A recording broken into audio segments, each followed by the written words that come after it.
जगनिंदिते मज जाना श्रीराम व्यंकना मी केलो। कथेचा प्रतिपाद्य विषय याप्रमाणे आहे। भगवान प्रभू रामचंद्राने कावळ्याचा उद्धार केला। उद्धार केला म्हणण्यापेक्षा वाईटच केलं, त्याची कृती वाईट आहे, पण भगवान परमात्मा एवढा कृपाळू आहे, जो त्याला शरण जातो ना, भगवंता अगोदर त्यानं काय केलं हे कधी पाहतच नाही। अपिचेत सुदराचारो भजते मामन्य भाव साधुरेवस मंतव्य सम्यक व्यवसितो ही सहा, असं भगवंतानं सांगितलं। तुम्ही अगोदर काय दिवे लावले ते भगवान कधी पाहत नाही, पण भगवंताला एकदा का नम्र झालं ना, भगवान मागचे त्याचे अपराध पाहत नाही, भगवान त्याच्यावर कृपाच करतो। कारण भगवंताला दैन्य प्रियत्वाच, नारद भक्ती सूत्रामध्ये महर्षी नारदांनी असं सांगितलं, ईश्वरस्य अभिमान द्वेषित्वात् आणि दैन्य प्रियत्वाच। भगवान परमात्म्याला अभिमानाचा मात्र द्वेष आहे।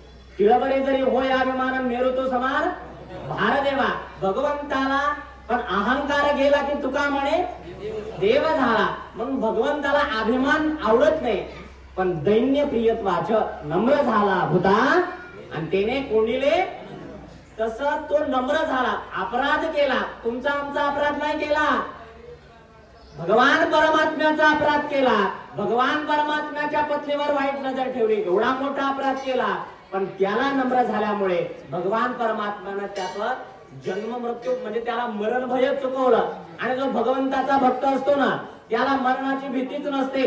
जन्म मृत्यू जरा व्याधीम भयं नैवोपजायते। पितामह भीष्माचार्याने विष्णू सहस्रनामाच्या फलोत्पत्तीमध्ये असं सांगितलं, वासुदेव भक्तानाम अशुभम विद्यते क्वचित जन्म मृत्यू जरा व्याधीम भयं नैवोपजायते। न उपजायते भयं, न उपजायते मृत्यू, न उपजायते जन्म। कुणाला? वासुदेवाच्या भक्तांना, जे भगवान परमात्म्याला शरण जातात, त्यांना कुठल्याही प्रकारची भीती नसते। म्हणून तर तुकाराम महाराजांनी सांगितलं, आता भय नाही ऐसे वाटे जीवा आणि घडलिया सेवा समर्थाचे।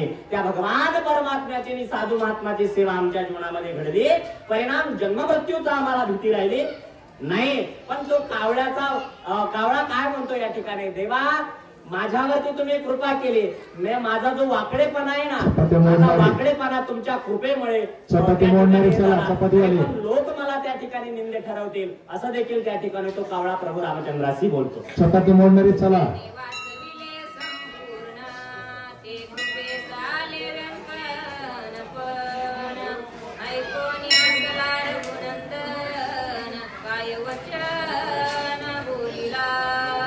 त्यावेळेस असं ज्यावेळेस तो कावळा बोलतो ना, त्यावेळेस प्रभू रामचंद्र काय म्हणतात, कृपाळू होते ना, काय होणार नाही महाराज, चपात्या मोडते। भगवान हा कृपेचा सागर आहे। भगवंताची कृपा झाल्यानंतर काय होणार नाही, होते त्याची कृपा पशु बोले वेद, किंवा तुझ्या कृपेने होतील फुले फत्तरांची, तुझ्या कृपेने होतील मोती मृत्तिकेची, तुझ्या कृपेने होतील पंगो सिंधू पार, असो तुला देवा माझा सदा नमस्कार। साने गुरुजींनी देखील भगवंताच्या कृपेचं विशेषत्व सांगितलं। भगवंताची कृपा झाल्यानंतर फुले फत्तरांची, दगडांची फुले होतील, मोती मृत्तिकेची, मातीचे मोती होतील। एवढा असणारा भगवंताच्या कृपेमध्ये प्रचंड असणारी ताकद आहे।